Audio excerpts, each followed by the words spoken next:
So welcome to the second event in our CD Sesame Colloquium series.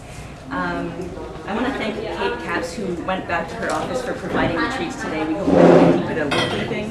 But today I'd like to welcome Caitlin Farrell, who's today's speaker, and she is a postdoctoral fellow in the GSC. She works with Cynthia Coburn, studying the role of place-based research partnerships with school districts in supporting the use of research.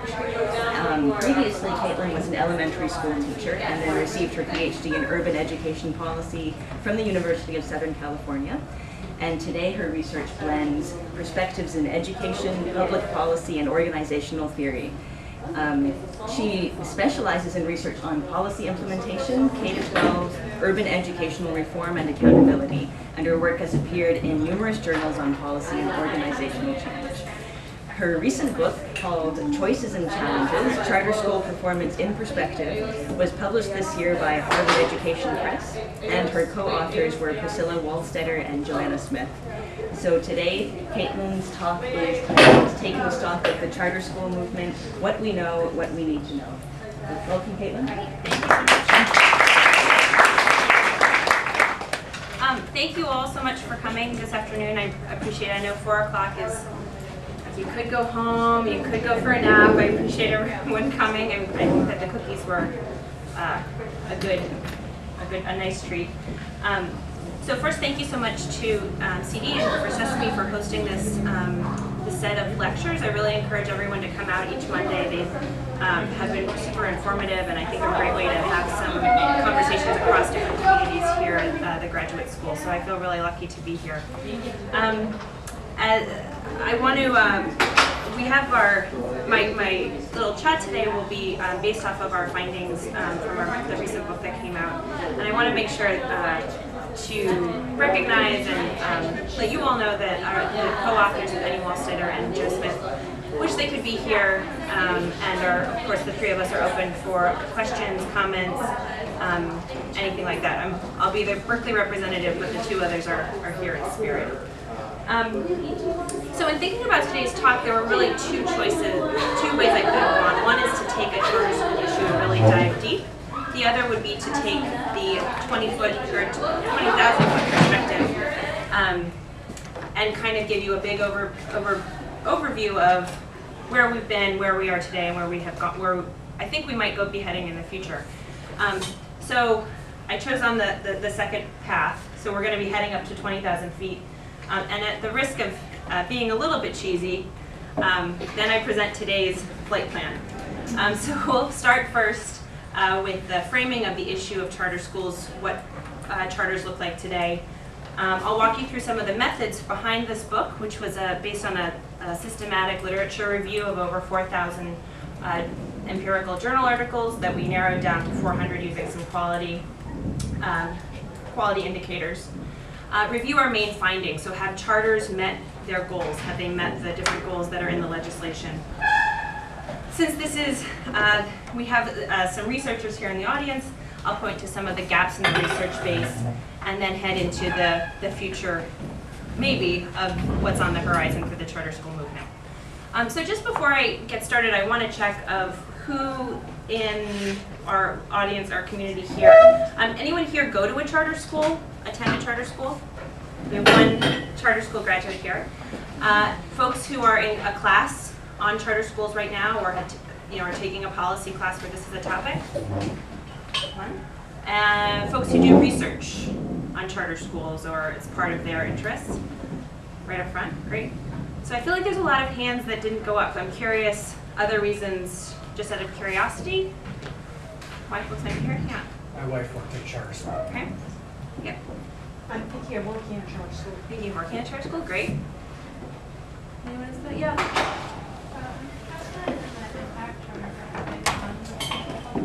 Uh-huh. Yeah. I've heard sort of dichotomous views about the utility of charter schools. So it sounds like we have some practitioners, some researchers. I have a little bit for everyone. If the research stuff is getting boring, you can kind of motion me to move forward to get to more of the practice stuff. And I'm, of course, happy to stay. I really hope this is more of an open conversation than a talking head. So with all of those perspectives in mind, let's go ahead. we can begin our incline to get to cruising level if we're going to continue the metaphor of an airplane trip. So let's start with a definition. What is a charter school? These are public schools that are granted a certain amount of autonomy determined by the particular state law around organizational structure, budget, staffing, educational program. This is a trade for additional accountability. Theoretically, if charters are not meeting their performance goals, they're to be closed down by their authorizers. That's usually a 3 to 5 year period. Again, theoretically, charters are tuition-free, open to every student who wishes to enroll, and if there are more people who are interested, then there's a wait list or a lottery system. They're non-sectarian, non-discriminatory, and they're funded by our local tax dollars, so local, state, federal monies, and are held to the same state and federal accountability measures, theoretically. One of the things that I find super interesting is that charter schools are not, they didn't just sort of appear in the education space, right? We can really conceptualize them as part of a series of reforms, a series of conversations that were happening in the ed reform space when the charter idea bubbled up, which was late 80s, early 90s.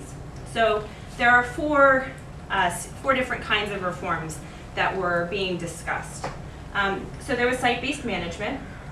The idea was that if you gave school leaders more autonomy around their staffing and budgets, at regular traditional public schools, they would be able to make decisions that best met the needs of their schools and communities. You had people playing around with different forms of deregulation, shifting education codes, providing a little bit more flexibility with some of those waivers. We have different reforms happening in terms of school choice and market. So that included magnet schools, which is a form of school choice, as well as some cities and school districts playing around with vouchers, where kids could receive a voucher for a certain amount of money that they could then take to a private school. And then our friend Nation at Risk, also in the 80s, introducing ideas around standards, accountability, things like that. So you have to imagine all these different ideas are existing in the policy space in the late 80s, mid 1985 through 88, 89, and the first charter school then opened in 91. So how did we get from this kind of conglomeration of ideas to actually having a first charter law? In 1988, there was a Massachusetts educator named Ray Budd who wrote a paper called Education by Charter, Restructuring School Districts. And he argued that teachers should be given more empowerment to design schools and education programs for their students, for their communities, and that really should have minimal state involvement. Al Shanker, who was the AFT president, got a hold of this paper and wrote a New York Times editorial using the term charters, again arguing that this could be a reform for greater teacher empowerment at the school site. In 1991, in this interesting study of Minnesota local policymaking, we had the first state charter law. In 1992, California had theirs, and so it began. So our first charter school opened in 91, as I said. We think of charters having sort of 3 waves. The first is called, or we think of it as let all flowers bloom. So there was this crazy charter school experiment happening. Different states were having different laws bubble up. New organizations were being held responsible for authorizing. No one really knew what this meant. Mom and pop, single site schools were forming with teachers, family, community members. And it really was, let's have this experiment. Let's see what can happen if we let it. This is early 90s. Toward the mid 90s, there started being recognition that charters, if you have a group of teachers or group of parents who are have this great mission, they don't necessarily have the knowledge and skills to do the back office support, right? So to run payroll or to deal with all the finances and things like that. So you start seeing these different professional associations develop to help support them. The second wave we call the expansion era. So here we see much more attention from the feds, who have set up a public charter school program. We see these state technical assistance programs pop up.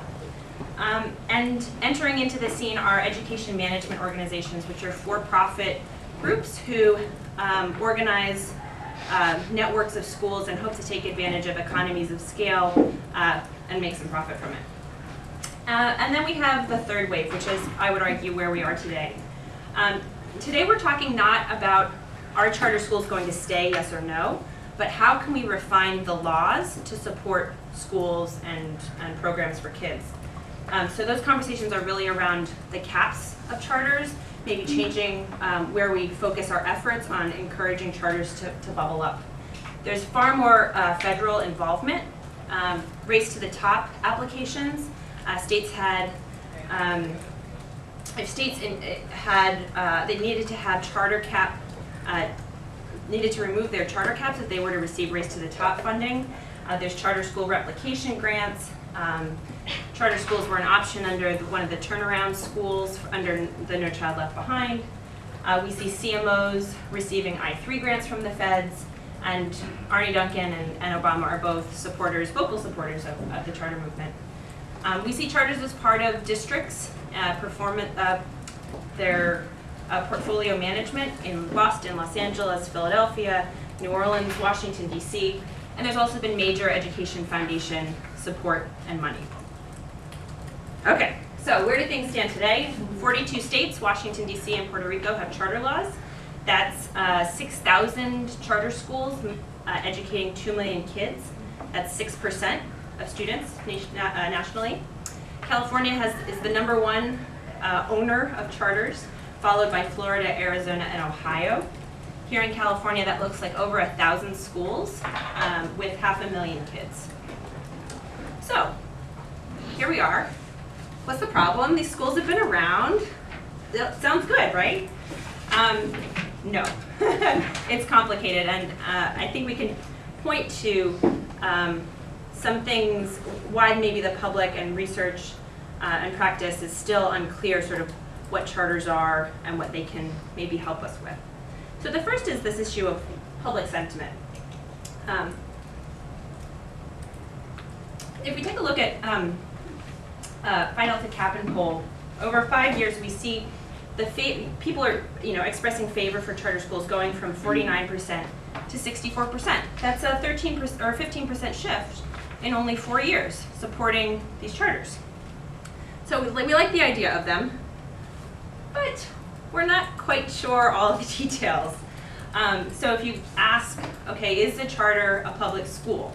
You have less than half of people saying yes, it's a public school. So there's this misconception it's private. Charter schools are free to teach religion. 47% say that's false. 46% say that's okay, you can teach religion. Then we ask, charter schools, can they charge tuition? 57% say yes, you can charge tuition like a public or like a private school.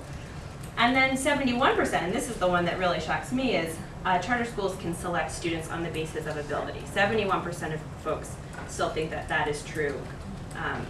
And so we have some clear misconceptions sort of out in the public space around what these things are, what are their parameters.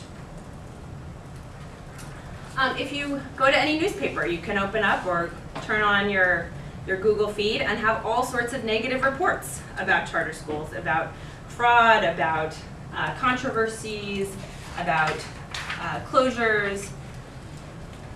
You can also turn to the newspaper and find all sorts of positive reports about charter schools, that they are the success story, that they have score higher on these key assessments, that the experiment is considered a success. And then to add to all of that that's already sort of out there, we have lots of other reasons why it's confusing. So there's conflicting studies, arguments over the appropriate methods, different deep-seated ideologies of what public schools should look like in our heads. So that's kind of some of the research issues. Then there's politics, right? So there's different ideas about what is public school, what should public education look like, and serious money on both sides of the camp there. And then we have some measurement issues. So there's complexity about how exactly do we say whether charter schools are successful or not. And there's been this real singular attention to student achievement, which of course is an incredibly important indicator on why we're in the education business, but it really is just a single indicator. So, to take away with, it is a very confusing state of affairs, and if you are a bystander looking to maybe get involved in public education, to be a charter teacher, there's a charter school opening in your neighborhood, it can be very confusing to figure out whether sort of, do you take that job, do you support that charter school, and what, on the research side, what does it mean for these bigger questions? So that's where we came in with our book. We were funded by the Department of Education to do a systematic literature review for the research between January 1st, 2000 through December 31st, 2011. So that's the research that we've covered in the book here. And we wanted it to be a systematic review of the research base. What can we say about charters in a meaningful way?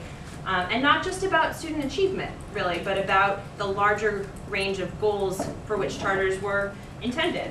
And in the book we ask, where have charters succeeded and where have they fallen short? And previous work in this area has really been very narrow or fragmented or just focused on student achievement. So we tried to have a big picture view. So I want to stop and ask if there are any questions about sort of the state of affairs, anything I've shared up to this point, history, moving pieces. Yeah? Your 6% figure, is that the total student age population or the public school students? I'd have to go back and double check. I think it's a public school students, but I would need to check the asterisks on the bottom of the table. Question? Okay. So you consider us, we're now sort of at cruising altitude, and we'll see different things as we look outside the windows. So when you go back to the original charter school legislation for the 42 states, and I think actually it was 41 at the time, and then with DC. There's actually a wide variety of goals that are in there. So charter schools are meant to serve a much wider range of options, or a much wider range of goals than only student achievement. So we break this down into 3 different categories. The first are your classroom goals. So new opportunities for teachers, that really ties back to the original Schenker understanding and rationale for charters. Program innovations, academic program innovations, and improved student performance. Our next set are school and community goals. So that would be increased autonomy, increased parent involvement, and increased accountability. And then our system goals are this idea of, if we can break up the monopoly of the school district as being the one provider for schools, traditional public schools will have to, if they are losing students, will have to compete and improve their own programs, and we'll have this rising tide that's going to lift all of the ships. So not just the charters, but also the district schools too. So one of the things that I found really striking in doing this work was just how that we have this one policy solution, and in every state there could be a different combination of the rationale. So we can't really say the charters it's a national reform, because really it's a state-by-state set of intentions behind it. So then if you take a look at the goals of the charter laws, your student performance, which is where you see all of the research really happening, was only in 11 of the state goals. The majority, over 90% of the goals, talked about this idea of a system-wide improvement, right? So whether it's through the competition mechanism, whether it was through sharing of innovations, but it was the whole system was going to improve. But we see also, the innovations of academic program, this idea that charters are to be laboratories of innovation, increased school accountability, and then again toward the end, student performance, specifically in parent involvement. When we went to, this is the part I'll skip through a little bit faster, and I'm happy to give anyone who's interested in how to do giant lit reviews more information on this later.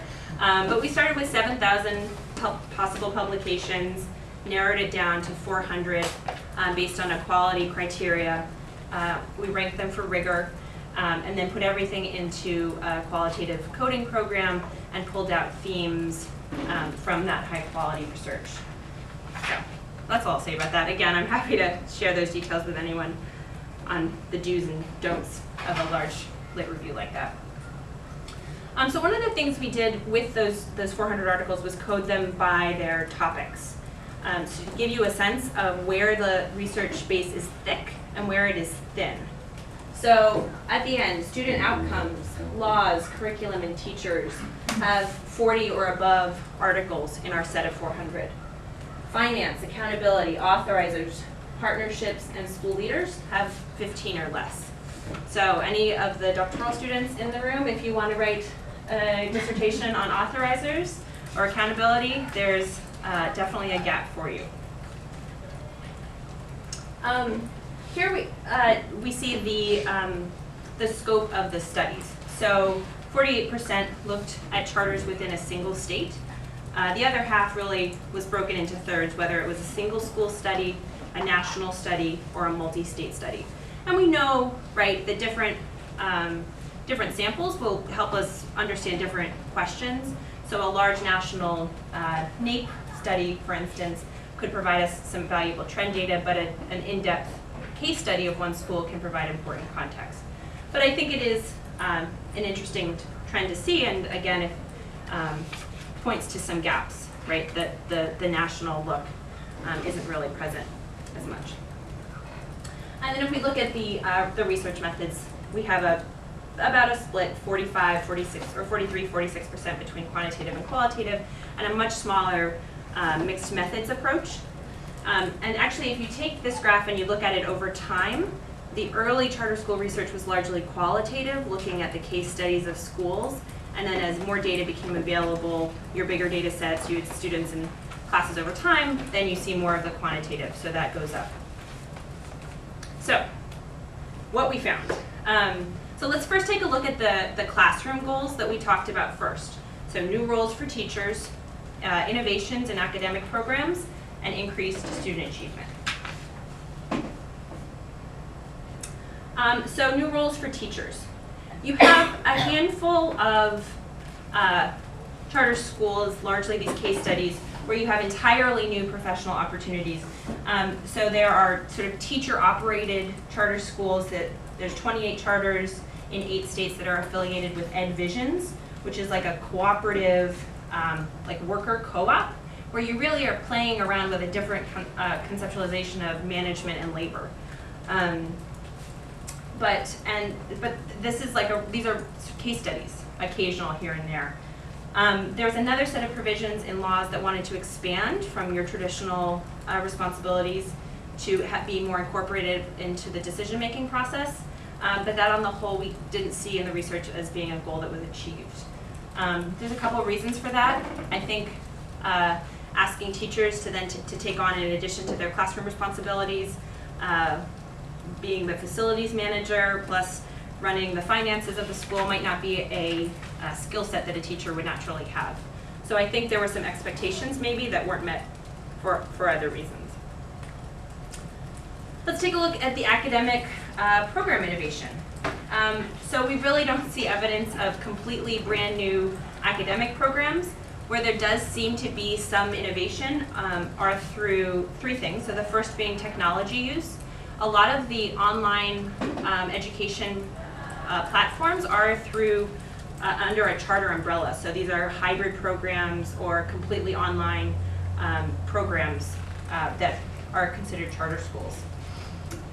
If we think about the charters that have targeted a type of student in their mission statement, for instance, they want to work with an at-risk population or they want to work with EL learners, then they may have redesigned their programs to attend to that, but that might still be a somewhat traditional approach to co-teaching, for instance. And then the third are, again, because charters may not have all of the capacity to do this work, all the different components to the education within, they have a lot of partnering that tends to happen with other neighborhood nonprofits, for-profits, So for instance, you could have partnering with a school, a museum partnering with a school if they wanted to have a history focus or something like that, or a charter that partners with a community center so that the kids can go after school. Those kinds of things to provide more of your wraparound services. And then here's the big one, the one that gets all the media attention, right? Student performance. And I'm sorry to say it's mixed. It really depends on state to state to state within whether your sample is across the different districts. Part of this has to do with difficulty having data that tracks students across different schools, especially if there's mobility. There have been issues about who do you compare if you're trying to determine which groups of kids can you compare. And there's been plenty of research design challenges. So there's some slight evidence in some cases of negative effects of certain kinds of charter schools in certain states, and there's been positive evidence in other studies. We see differences reading and math, elementary, middle, and high school. So this by no means has been the academic silver bullet, for sure. Okay, so let's go, yeah. I've heard I that. knew there'd be a student achievement question. That's right.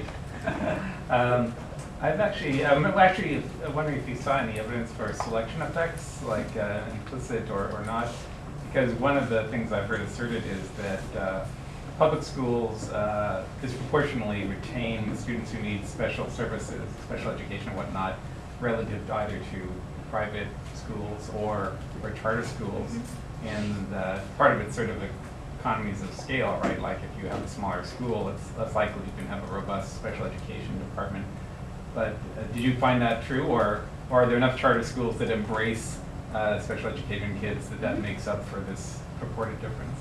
So so the answer is yes. It's in the sort of systems level group of findings, but there is evidence of it can be called different things: cherry picking or cream skimming, as in you're only going to be accepting certain groups of kids, and that mechanism can be a couple different ways. That could be called cropping, where you sort of let everyone in, and then but for your special ed and your EL students, maybe you can't provide those services, and so you suggest they go elsewhere. They counsel out. You can also see it through onerous application processes or parent interviews. Or being just being unscrupulous, right, and being selective. So again, that's. But I can talk a little bit more. That's you're sort of reading ahead. Yeah.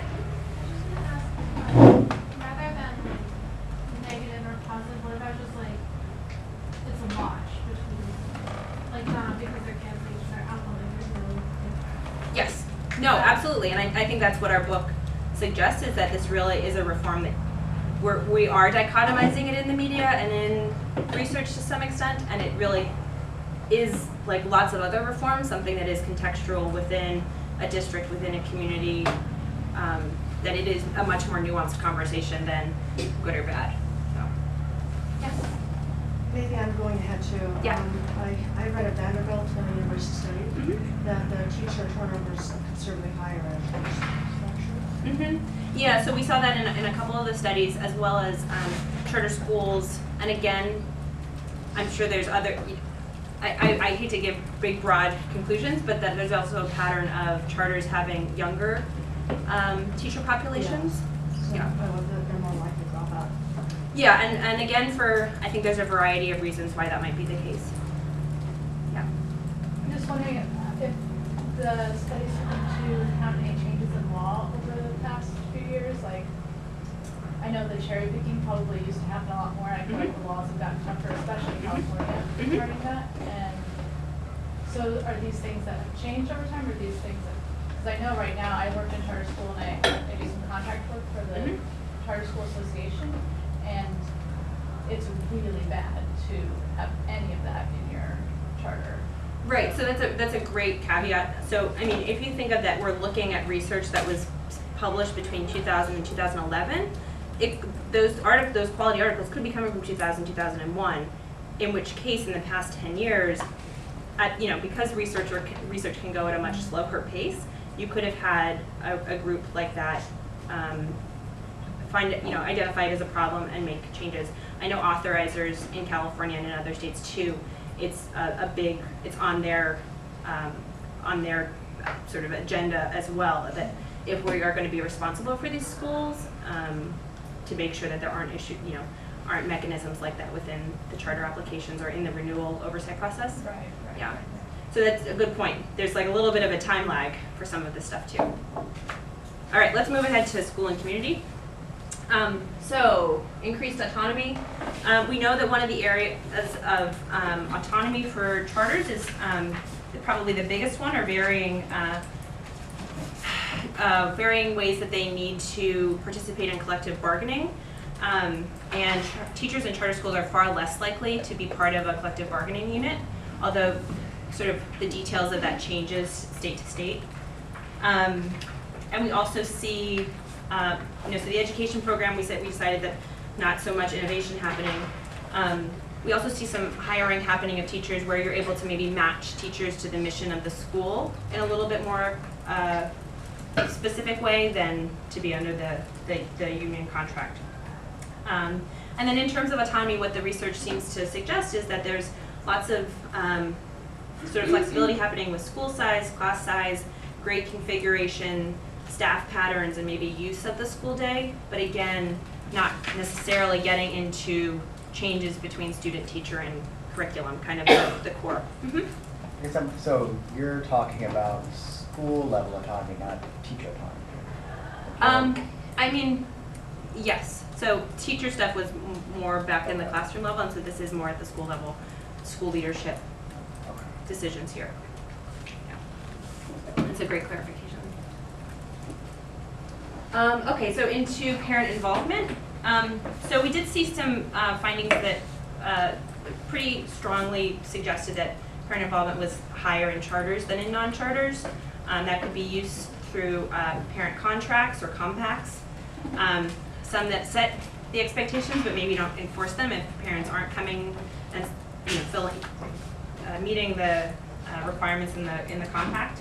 And there is some evidence for new parent roles, and just fundamentally the fact that parents are having a part in the choice of the school is in and of itself, you could make the argument that that is an increase in parent involvement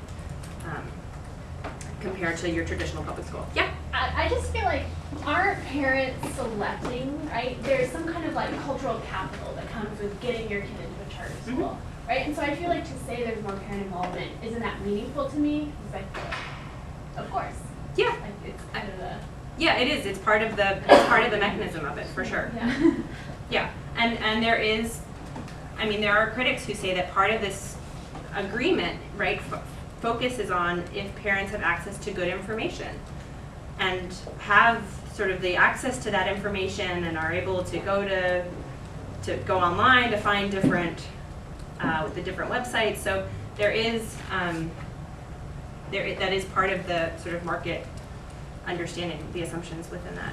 Yeah. I guess I wonder, that's a methodological question too. I mean, you can't control for that stuff. Like Mathematica stuff on KIP did some regression discovery stuff, right? So I'm curious about how many of your studies met some bar where they compared families who were normally joined charter school or not, or they were not in the lottery around issues like this.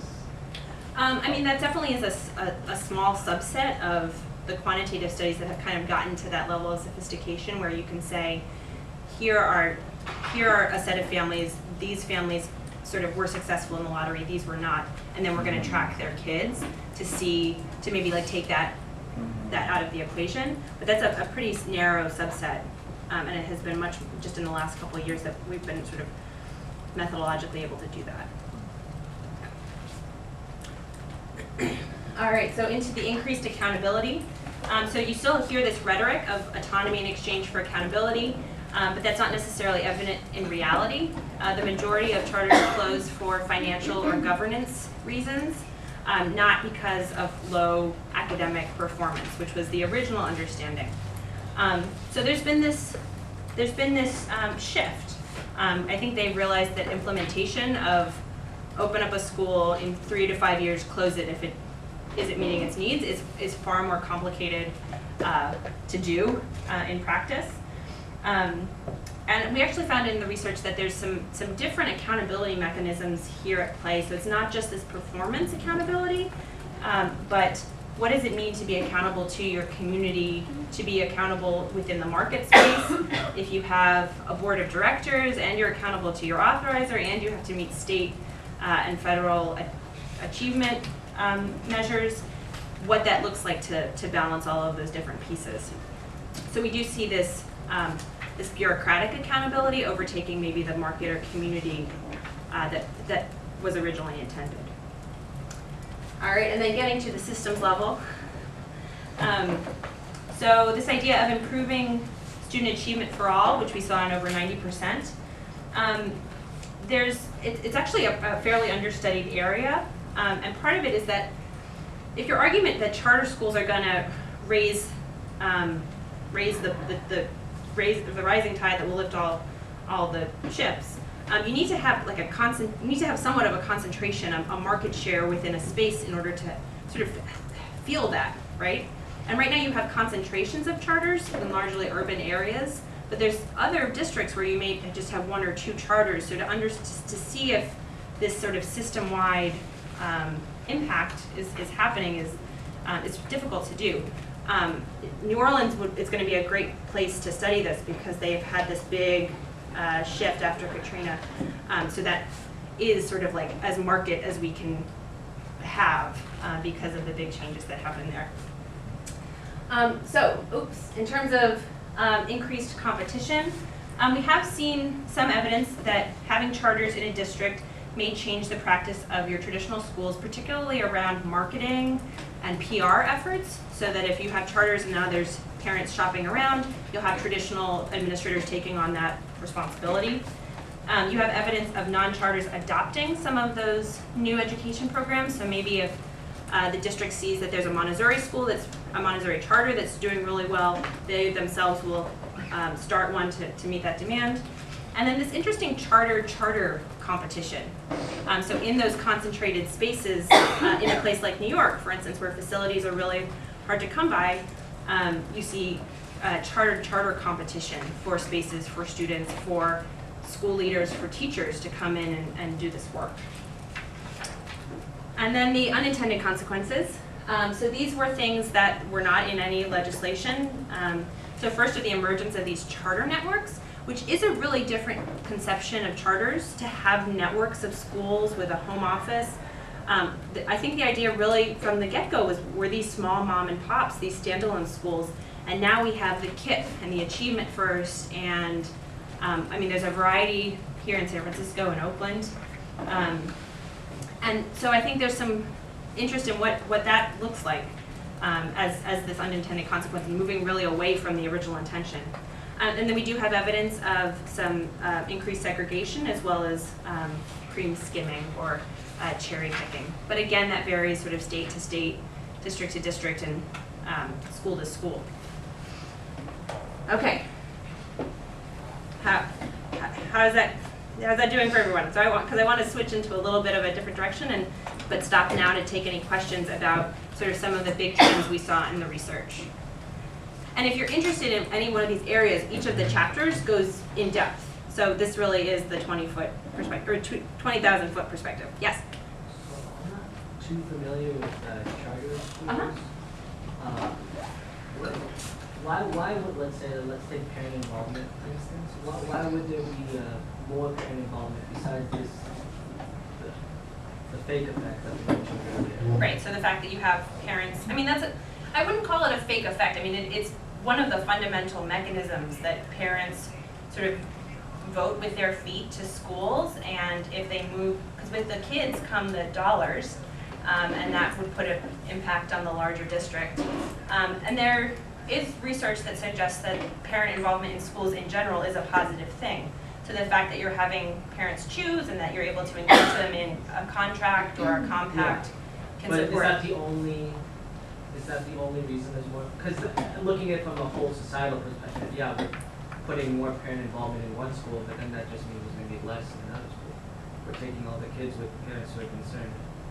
So was there like the parent involvement advertisement for charter schools, is it only based on that effect, or is it because of some other property of charter schools? You wanna? I want to address that.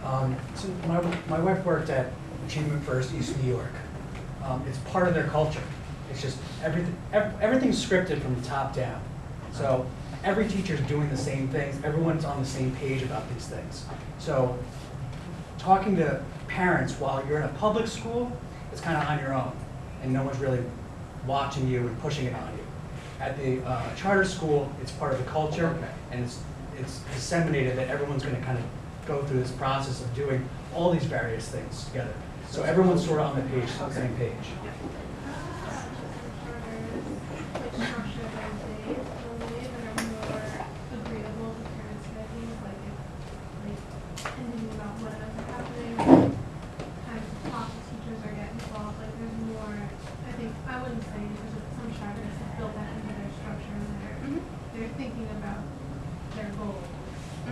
And in some of those charter compacts, you have commitments from parents and families to be, every semester to be there 10 hours a week, either volunteering in classrooms or doing field trips or whatever the case may be.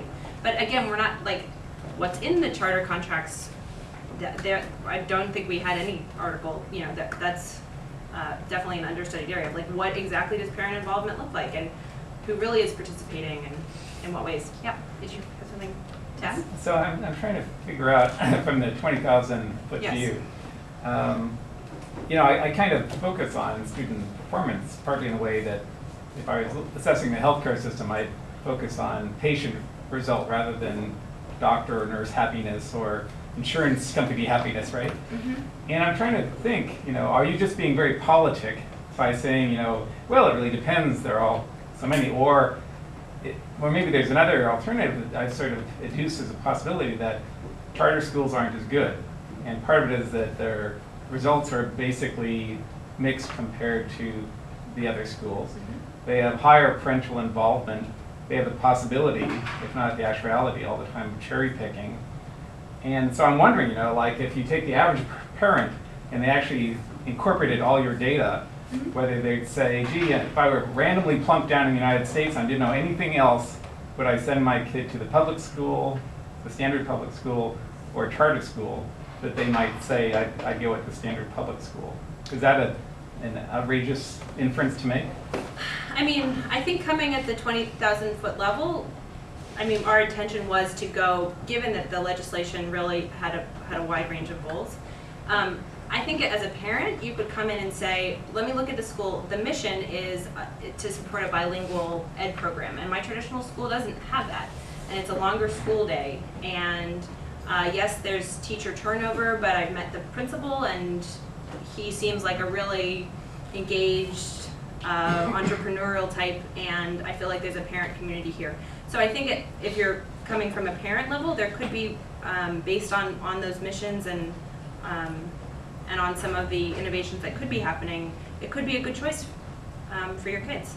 But is there like something like an overall regression formula? where Y is like performance, and you're incorporating all these things over average desires for bilingualism and so forth. Do you believe the credo stuff? Oh, I can't believe that. Do you believe Lena's credo stuff on that? I've looked at the CMO, the age piece to The it. Lena's credo thing basically says, on average, yes. Where like 5 years ago they said no, so totally taking all some of these things into account. Yes being what? Yes being performance of students' attention at school versus not. On average, they use this weird number of days of more learning. It's 10 or 12 or something. So that is one of the things that we saw were so these again, longer nothing school else. days, longer school years, and kids who were previously underserved. That could be a really great reason. What for I'm saying them. is an Yeah. outcome measure. They actually, instead of giving like some percentage growth, they said these kids on average learn this much more stuff. Yeah, I think that. That was just in the past couple months. Yeah, So it's not. okay. Been here. But Do you believe it though? I guess I'm just wondering. Do you believe there are conclusions from that study? I need to go back and look more carefully at it. I think it's also just. I think also the U.S. is a system of states, and each state has its own set of conditions, and then within a district. I'm also a qualitative researcher, and so that my answer often will be context matters. Is super important, and so I don't know that to have the giant data set to say yes or no. I don't know necessarily what that buys us. Yeah. I'm kind of curious because like I did a bit of like tutoring back when I went to school in Boston, and there's definitely this feeling that like charter schools were stronger than public schools. But it was, I feel like the result was that the parents who at least cared or looking at the tutoring program often looked at charter schools as a way to get kids out of public schools. And in a sense it became like running away from the public schools was the sort of tendency people had when they wanted their kids to have a good education. And I wonder if that might sort of undermine a little bit the argument that charter schools are sort of raising the bar for education by instead providing an escape plan effectively from insufficient education.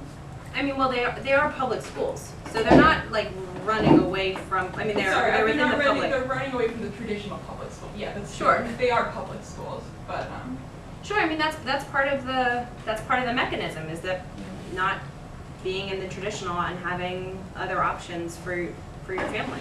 Yeah. Yeah.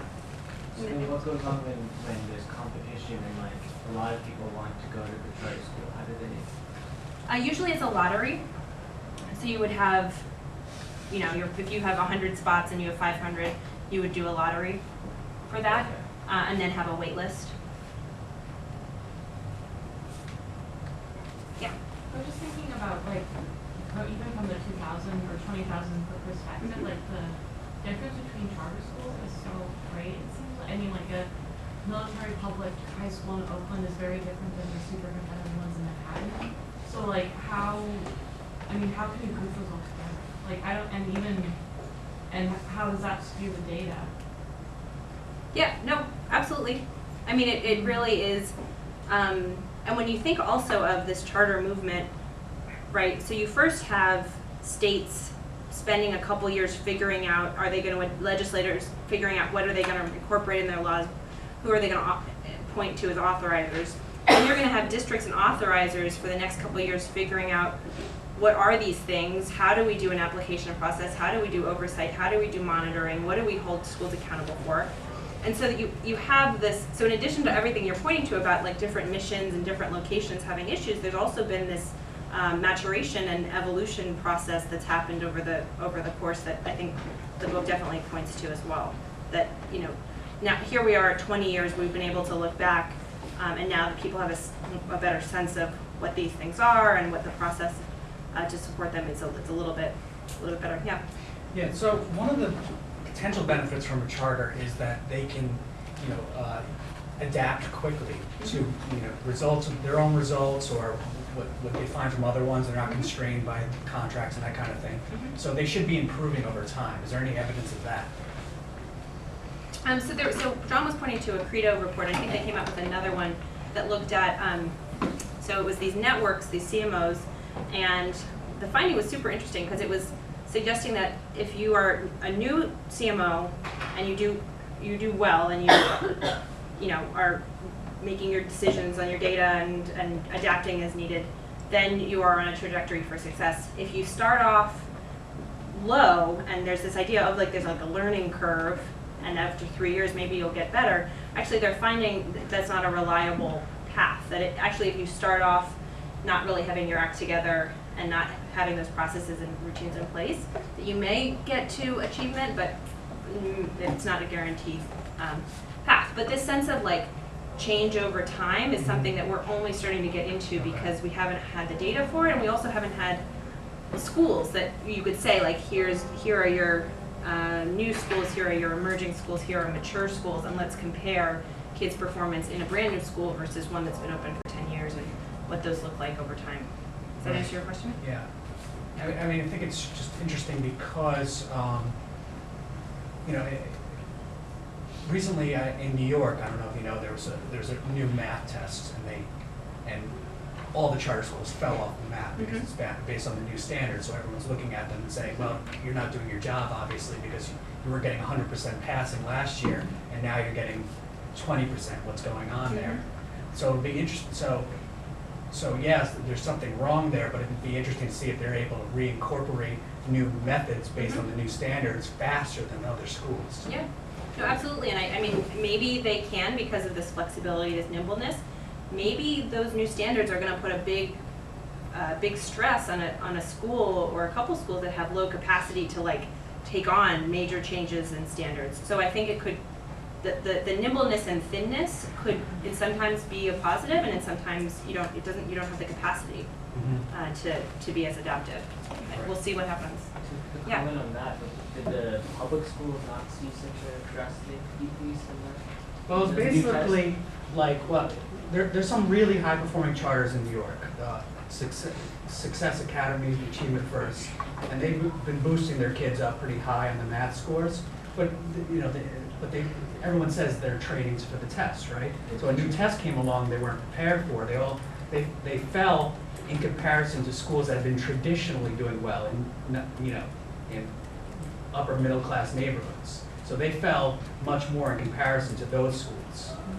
But so the question is really like, are they going to be able to boost back up or not? So would it be fair to say a charter school takes on the culture in which it's kind of in the local culture? So in New York, it could be like a hyper-competitive environment. Well, they want to get those test scores up, whereas somewhere else it could be completely different. Maybe. I mean, New York's a special thing because a lot of people come into the city and you get 20-year-olds that don't mind working crazy hours, and like it's a whole different culture than you're going to get anywhere else. But part of when you have a group of parents, teachers, or a CMO is looking to expand their network, you have to create the charter. It's a document, and part of that is to describe your mission, your vision. If you want to have these extended days, extended hours, this back to basics approach, so they are sort of self-creating what they want to see within their program within the school day. There, yeah. I'm wondering if you found any dramatic curricular differences between charters and non-charters. I guess I was thinking specifically about like teaching creation, because the Dover decision and others seems to reaffirm the notion that you can't teach creation or intelligent design in a typical public classroom, and these are public schools. But like, what goes on with creation or other things that might be a differential in the curriculum? Yeah, no, super interesting question. There's nothing that comes to mind that has looked at sort of deeply within curriculum. I would say sort of the black box of schooling, like that teacher school curriculum piece is really, we're not really sure what's happening within charter classrooms that might be different. I would be curious to take a look and see if there were trends, because that certainly is one of their areas of flexibility, right? Okay, so because I feel like we're a little, we move quickly through the gaps in the research. So our quantitative stuff has been to this point limited in scope and has been lots of point in time pieces. I think we're now getting into a place where we can have some more advanced methodological quantitative approaches. And then with the qualitative, it has tended to be this small sample, this case study of a district or a school.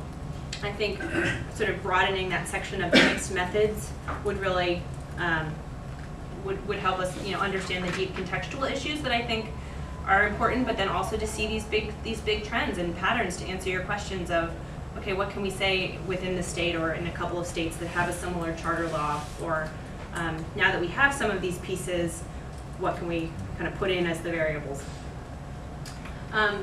We've talked about some of this, considering charter schools' age, you pointed to. Disaggregating by the length of time a student has been in. So now we actually have kids who come in as kindergartners who could stay within a charter school through their pre-K-12 academic career. And that might be a different set of outcomes than kids who are just starting in high school or middle school. I would argue for the multiple measures of performance, so not just the academic piece, but also financial and both leading and outcome variables. Something that we didn't get into as much, but Janelle Scott here does a lot of work on the private sector and foundation involvement in charters and in education reform more largely. So really to understand if charters are part of this public school system and we're seeing all kinds of outside investment, maybe some strings attached from foundations, what are there effects on student outcomes? How is that shaping and playing out within the charter sector, within the ed sector, and then impacting back to the foundations? And then getting into the stakeholder satisfactions, if we know about, I mean, you all are a great audience, you've pointed to these things before. So if we know about wait lists, what can we say about those kids, their trajectories? If we have teacher turnover high, what can we say about, what do we know about some of the reasons for that? What are some of some of that stakeholder dissatisfaction? And then I think into this sort of black box of schooling, the authorizer role, and really considering different forms of accountability for these schools, these different pressures the charter educators and families and students are facing. But that's also public schools at large. And then on the horizon, so I think we're going to see a broadening of charter school stakeholders. To date, there's been a lot of focus in urban, low-income areas, but you're hearing more bubblings up about charter schools going into suburban or rural areas. This question of who should be an authorizer, how many authorizers should be within a district, different kinds of authorizers. There's been some early findings around charter schools picking different authorizers, sort of making choices about where they think they'll have like the easiest path to authorization if they go to this authorizer versus another one. The hybrid charter school issue, I mean, that's, I think, with you see it in higher ed with the MOOCs, having online programs, what that's going to look like here. I mean, you could have a charter in one state that then serves multiple states out with their online program. And where's the accountability? Who has the accountability and oversight for that, for those public funds, if we're now in multiple states and multiple districts? Again, the growth of CMOs and EMOs, are we replicating those large district structures that charters were meant to sort of counteract? And I think that there is some hope for some district charter collaboration so that it is no longer charters versus districts. The Gates Foundation has funded some compacts for charter networks and then individual charter schools to be working with the districts that they're in to be sharing back and forth, and maybe to be doing some of that work. Okay, here's Common Core coming down. How can we address it together? How can we respond to smarter balance? So we have now descended and are smoothly back on the runway. You all have really great questions and really wonderful perspectives from teachers and from parents and husbands of teachers and all these sorts of things. So I'd love to open up the floor to have a larger conversation, if that's okay. Yeah. Yeah.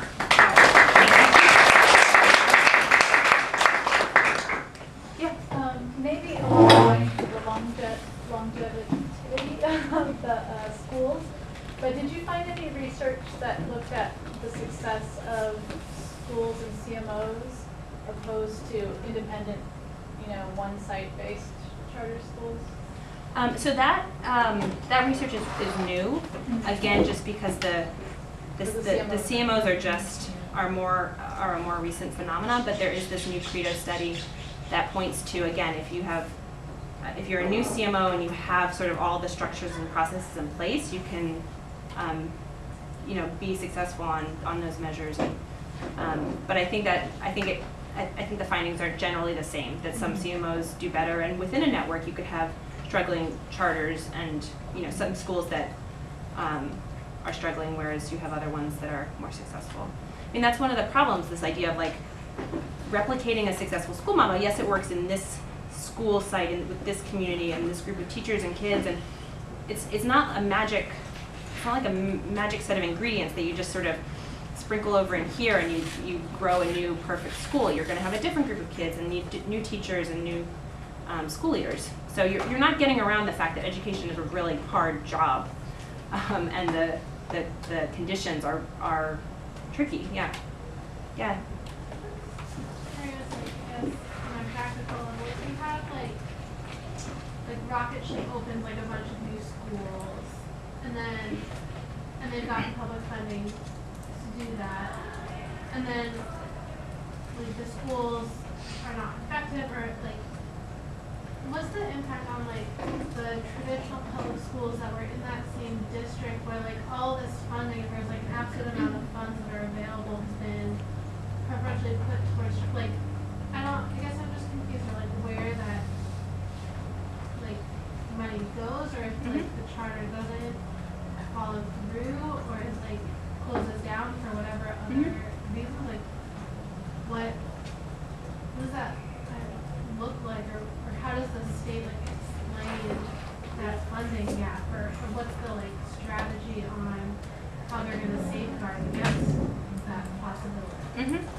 So the underlying mechanism is that each student has their daily amount.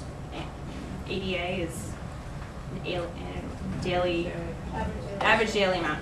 And so if I go to if I'm going to Rocket Ship, then I take that money with me, and that money comes over. There is in California, there's on average a gap between, because of facilities largely, so that a charter isn't necessarily, they're guaranteed space, but it's not necessarily space that they would want to have as their school. Like maybe it would be like 3 classrooms to share in a co-located space. So all that to say is that you can have gaps between funding between charters and in your traditional. So the idea is that your authorizer grants you your charter. So that maybe the local school district authorized that rocket ship, and they would have gone through my application, and finances would have been part of that, the record keeping and all that. And then over the course of the charter, 3 to 5 years, there would be monitoring, oversight, and ideally conversations around where are the finances. And then at the end of that 5-year period, say, there would be a choice to continue on or to close. So early on in the charter movement, the authorizers didn't really have a sense of what they were doing or how much oversight was appropriate or what kinds of finances to be collecting. So you did see you still see financial shenanigans happening, and then the idea is that you close if that's the case. So it is within a district. Yes, these funds are moving from where those kids used to be to a new space, but that was part of the idea that then that might impact the school, the traditional school that the kid would have gone to. Oh, we're losing our enrollment. Maybe we need to make some changes and improve our program. Because the kids are moving over. The startup and shutdown costs, are those taken out of that ADA amount, or is that a separate fund? Yeah. May I just say? Yeah, absolutely. In the charters, you must have a section that says, if we close, here's what happens. And authorize you to not pay much attention to that, now they pay a lot of attention. And so you say the dollars will go here and there. The costs are assumed by the dollars that charter school has, typically at the end of the school year. But leftover money goes back to the state. So typically there's this control of money that goes back to the state for that. And they're responsible for placing kids, they have to have a plan for that, to take the district around that. So it's much better than it used to be. What happens to so John has a lot of the practical side of things. So what happens if it closes down and the desks and chairs and computers, those? You have to actually account for. These were bought with philanthropic dollars, so we can, then you have to actually give them away or give the philanthropy the opportunity to take the money back or the stuff back. If the district property goes to the district. So you have to sort of name all your assets and say where they came from, where they go to. Yeah. So I'm kind of interested in the role of venture philanthropy and funding. So if a school has this set amount for each student, and then let's say the Gates Foundation wants to also fund the school, is that an additional amount added on then? And if you have a for-profit charter school, does that still count as public?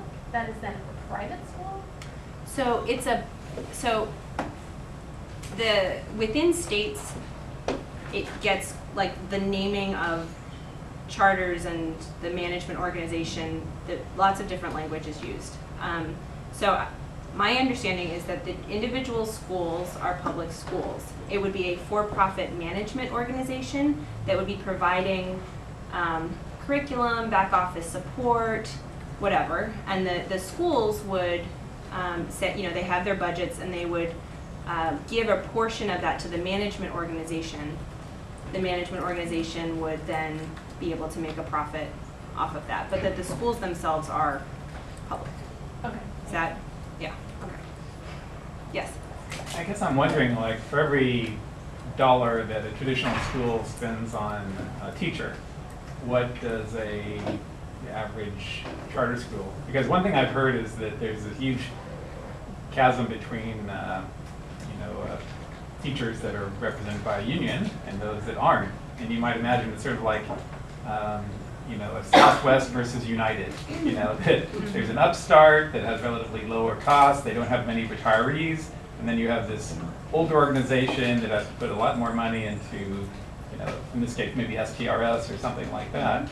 But I'm wondering, like, has there been an analysis of just what the per teacher cost is, charter versus non-charter? Yeah, no, I think it's a great question. Nothing comes to mind about it, but looking within charter labor markets, I think would be really fascinating, and to see like within charter teacher movements. There was an article in the New York Times that came out a couple weeks ago that from one of the CMOs that said, we actually don't want teachers to be with us. We don't want them to be 10, 15, 20-year teachers with us. We expect them 4 or 5 years, and then they're going to go be a school leader, or then they're going to go do something else. So you could potentially point to that as under the innovation of reconceptualizing what does it mean to be a teacher. Is it a lifetime career where you have a collective bargaining agreement to it's something you do for a few years and change to something else? Yeah, so the hand all the way in the back, or yeah. So I come from up the hill in city and regional planning, so I'm very interested in the way that charters interact with their neighborhoods and surrounding communities, and the way all schools are sort of positioned in that way. And of course, the highest profile relationship that we have maybe in this country is the Harlem Children's Zone, and their charter schools. And I think a study came out of Harvard a couple of years ago that said that they essentially couldn't disaggregate what was having the most profound effect for improving student outcomes, whether it was the charter school or whether it was the wraparound support services. So I'm wondering if that kind of community school and community-based model, if that came through in your research across differences of charter schools, and if any of the charter schools sort of talked about community-based programming or intersections with sort of non-education policy or supports as affecting sort of their trajectory. Yeah, I can't think of I can't think of like the particular study. I don't have all 400 sort of in my head.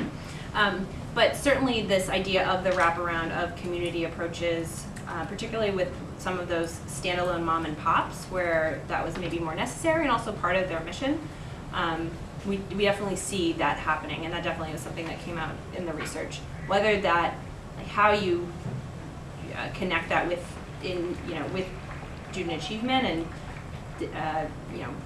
untangle those effects, I'm not sure that we've gotten to that point of sophistication yet. Yeah.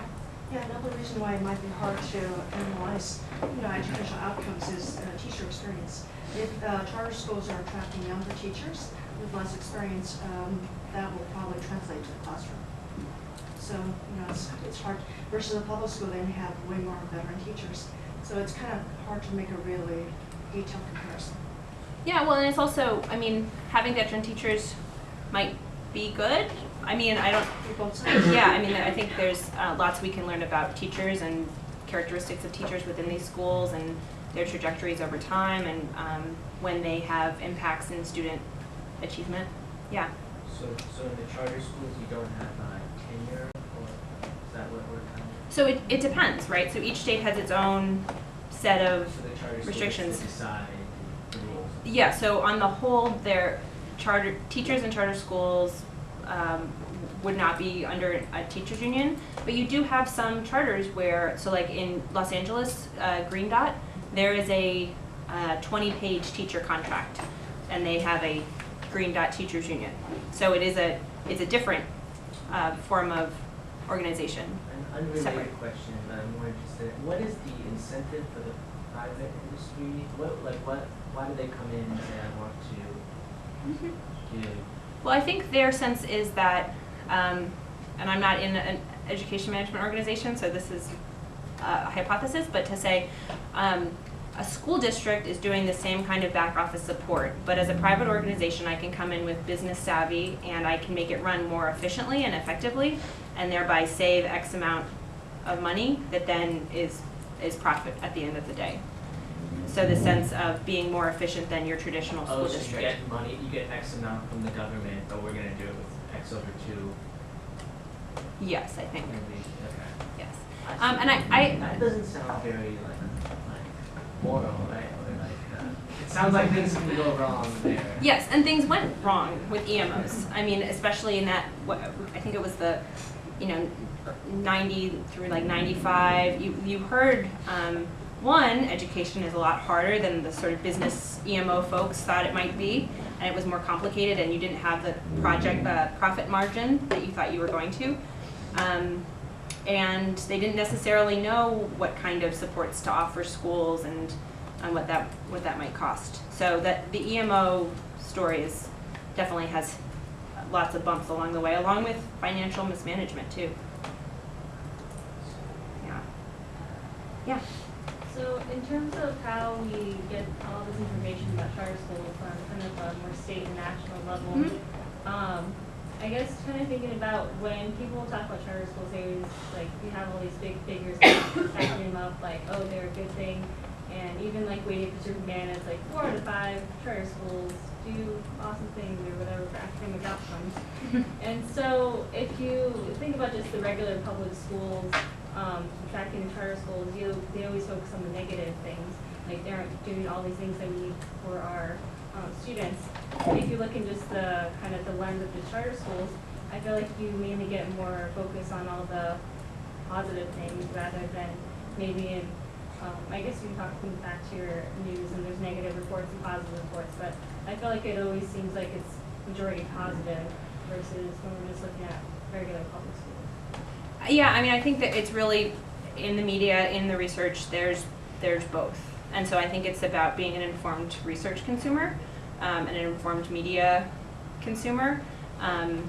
And I mean, if you are interested, I don't work for the National Alliance, but the National Alliance of Public Charter Schools, they are a pro-charter group, but they have a nice database where you can look state by state in terms of numbers of charters, numbers that are affiliated with CMOs, EMOs, school year. They've done a lot of the good data work. So if you are interested within a state, within a district, it could be a good resource too. Yeah.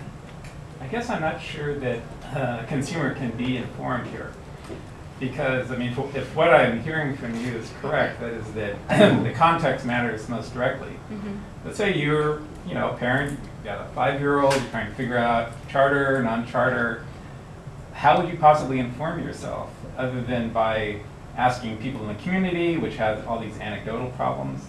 So even if you just limit yourself to California, I don't understand how you would gather the data that would help you generate an informed decision. Yeah, I mean, it's part of that market assumption is that people making the choices have good information and have all of the information available to them. And they might not, or they might have bad information, or the information might be presented to them in such a way that it's not. But do you think there's information out there that would help an individual parent? I mean, in a real diagnostic way, Well, so there was a presentation last week, John Valent, is that how you say his name, who went into information around school choice and what sort of gets activated for people when they read a summary. So I think we're moving in that direction of like, what does it mean to like participate in a market in a more sophisticated way on our end as researchers, and what things, things rise up for parents around school safety being a big parent topic that's important. So kind of also thinking what are the metrics that parents might be interested in. Yeah. I'm interested in like, what is the relationship between this private industry thing and the local, like charter schools are more local and get to make more local decisions? Because that sounds like a great idea. And the other one doesn't sound like a good idea, and I don't know how they relate, or it seems like two different models, and one's getting kind of hidden behind this other one. So so if we go back all the way to the different sort of theories of action behind charter schools, one of them is around parent choice and community involvement and teachers being empowered at the school site. But then you had this other piece to it, which supported the market mechanisms and bringing in management organizations and making the system more efficient. So it is, I mean, that's why I feel like it is important to look across all the different goals, because it is an unintended consequence to the original legislation to have these networks, to have those EMOs and CMOs be growing in a way that's very different than the original folks thought of, like the mom and pops standalones putting together a Montessori school because there wasn't one offered in their neighborhood. Yeah. it might be too early to tell, but I feel like one of the philanthropic goals for some individuals who are involved in charter schools is to explicitly hurt the unions in the areas that they're working in. And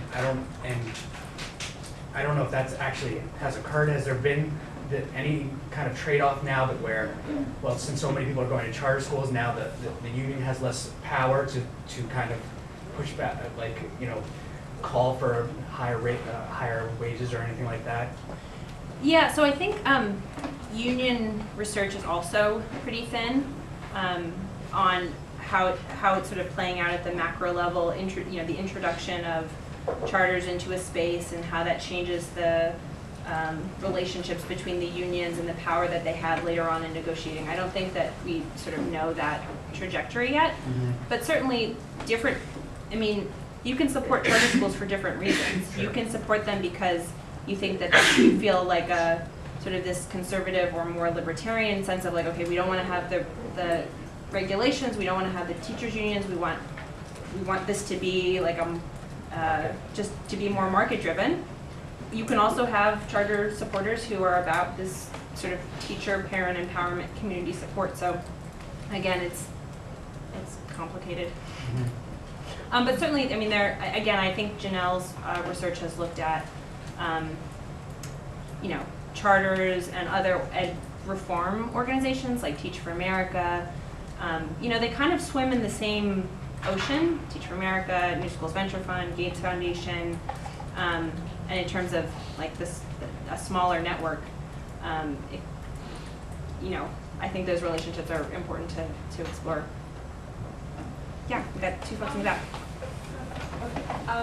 So it seems like, I guess one of the pros and perhaps most of the cons about the charter schools is that you have so many different kinds. Have there been any studies that try to compare, figure out what are the most effective models for charter schools? I don't think that that's happened yet. I mean, I think we've been up to this point trying to figure out the academic achievement question, but I think to go in and to say, okay, here's a group of these hybrid that do maybe some interesting things. They raise their class sizes, but there's now computers in the class for every kid, so you can have 40, like that, the rocket ship example. Like, what does that look like in terms of an educational space for kids? With these, maybe more of these back to basics or extended day or Montessori models. I mean, they really run the gamut. Yeah? I was just curious, I'm thinking about the way that charter started out. I feel like my impression is that currently a lot of charter networks like Rocket Ship and whoever else are kind of the offshoot of people who come out of TFA and how that compares to 20 plus years ago, and who if the families who were behind them were families and kind of the educators are kind of just if who is the progenitor of charters has shifted. No, it's a great question. I don't think we know that much about charter labor markets and which teachers go where. I don't think we know that much about Teach for America and where their teachers go to after their 2-year commitments. Maybe you have a dissertation agenda, a research agenda there. Yeah. I just was wondering if you know of who are the for-profit EMOs or CMOs, because my understanding was that it's kind of shifted away, you can't really have a for-profit, or doesn't, maybe because all the profit happened in the beginning. Yeah, and I know that they've had more presence in certain states, I think Michigan, Ohio. I think especially some of the states that got charters early on that had this let all flowers bloom, you had pockets where the EMOs took, had more of a presence. There's Mosaic. No. Is Mosaic a CMO? I'd have to send you a list. I don't know off the top of my head which ones. What's the White Hat. White Hat was another one. There was one. Edison was another one. Edison's gone. Yeah, Edison. Yeah. I guess maybe that's what I'm thinking of, Yeah. is the for-profit model kind of went a little bit by the wayside, or Yeah. is that not true? Is that still alive and strong in some places? And definitely like the rise in the nonprofit CMO, especially when it comes to replicating successful models. I'd have to go back and check about EMOs. Gary Murin every year does a CMO EMO portfolio, or like does a tracking of EMOs and management organizations over time. So folks who are interested in this like sense of who are they, where are they, what are their relationships to their schools, to the boards, you know, do you have a management organization person sitting on the board of each individual school? Do you have a board that, so there's lots of governance issues that also kind of rise to the top too. Are most of the for-profit organizations shareholder-based or privately held, do you know? I don't know. The most Jen, do you private, know? yeah. Is Mosaica? Mosaica, yeah. But I had that sense too that the EMOs have sort of had their peak early on and then have declined a little bit more. Is that the distinction, EMO versus CMO, that EMO is for profit and CMO is nonprofit? Nonprofit. Oh, okay. Yeah. But similar structures where you would have like a home office and then a network of schools, and there would be some kind of shared instructional goals or kind of thing. So unfortunately, we're Yeah. at our end time, except if people would like to continue the conversation, you're welcome to. I just wanted to give people who needed to leave an opportunity to do Yes. so. Thank you so much for coming, and I really appreciate all the great questions and different perspectives that were brought. Well, thank you.